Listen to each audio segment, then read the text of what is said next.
Bien, bueno, podemos describir un poquito la situación actual, ¿no? Que ya hace casi un año que venimos con niveles hidrométricos muy bajos. Normalmente la media de los niveles hidrométricos del puerto Paraná son de 3,50 metros, pero hace ya desde agosto del año pasado, agosto de 2019, que venimos con niveles por debajo de los 2 metros. Así que es algo preocupante. Ujú. Igualmente esto hay que ponerlo en un contexto histórico primero. Sí, Pablo. Estos episodios se registraron en varias oportunidades durante el siglo XX. El puerto de Paraná es uno de los sitios que más registros tiene a lo largo del tiempo. Desde 1904 se vienen registrando los niveles y hasta el año 70, donde el río tenía más o menos una dinámica hidrológica natural, estos episodios se registraron en 24 oportunidades. Entre el año 1904 y el año 1970, este tipo de bajantes, quizá no tan prolongadas hasta el momento, pero hace un par de meses hizo un mínimo de 14 centímetros sobre cero. Sí. Igual eso hay que aclararle a la gente que es una escala relativa. O sea, no quiere decir que el río se queda sin agua si el nivel llega a cero, porque sabemos que frente a Paraná todavía se registran profundidades de más de 15 metros. Claro. Así que es una escala relativa que es un ciclo natural que hace el río, no lo hace todos los años, sabemos, lo hacía naturalmente cada 2, 3, 5 a 10 años normalmente, pero bueno, así hace del año 70, ¿sí?, que no se registran estos niveles y fundamentalmente eso también es una cuestión atípica, porque no se registran desde ese año fundamentalmente por la capacidad de acumulación de caudales que tienen las represas que se han instalado en la cuenca alta, fundamentalmente en Brasil. Hay más de 50 represas sobre el río Paraná en Brasil que acumulan agua y cuando se produce energía ese caudal se libera. Lo que ocurrió en este episodio es que se sumó a un episodio climático de escasas precipitaciones. Una sequía tremenda. También el tema de la pandemia del coronavirus que redujo los niveles de consumo de energía, entonces se liberó menos caudal de agua para producir energía, ¿sí? Entonces eso acentuó también la bajante porque en Brasil se sigue acumulando la poca agua que tienen, obviamente la cuidan mucho de no liberarla simplemente por motivos ecológicos, ¿no? Para proteger a la fauna. Eso es bastante preocupante. Todas las decisiones que se toman sobre el agua fundamentalmente se toman en relación a la producción de energía. Pablo, lo interrumpo, discúlpeme. ¿Me explica nuevamente eso? Yo la verdad que no lo había tomado de esa manera, no lo había pensado. ¿Usted también toma el coronavirus como una de las variables de la bajante por el tema energético? ¿Me lo explica nuevamente? Claro. Por ejemplo, te cito un caso puntual. Hace poco se inauguró arriba de la localidad de Puerto Iguazú una represa que se llama Baixo Iguazú. Y esa represa durante la primera fase de la cuarentena en Brasil, ¿sí?, que si bien fue leve, esa represa estuvo prácticamente cerrada durante casi un mes, donde se liberó un caudal mínimo básico, porque justamente no hacía falta hacer funcionar las turbinas, porque la demanda energética era menor a la tradicional, a la corriente. Entonces, eso hizo que la bajante en territorio argentino se acentuara aún más que lo que venía haciendo. Después se liberaron los caudales, pero no principalmente por generosidad, sino porque se necesitaba producir energía. Claro. ¿Pablo?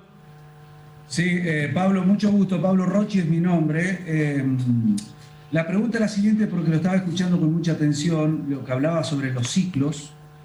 El tema acá lo preocupante es, porque en parte es la naturaleza misma, pero en parte también tiene que ver la mano del hombre, ¿no? Con las represas y con todos estos problemas. ¿Es para preocuparse mucho de esta situación? O como usted dice, es un ciclo y ya todo puede ser que vuelva a la normalidad. No escucho el audio de ese micrófono. Pablo, le traslado la pregunta. Lo que le pregunta Pablo Rocchi es si esto es para esta situación es preocupante, sobre todo la intervención de la mano del hombre, y puede llegar a ser grave, o es parte de un ciclo en el cual ya se va a volver a la normalidad pronto.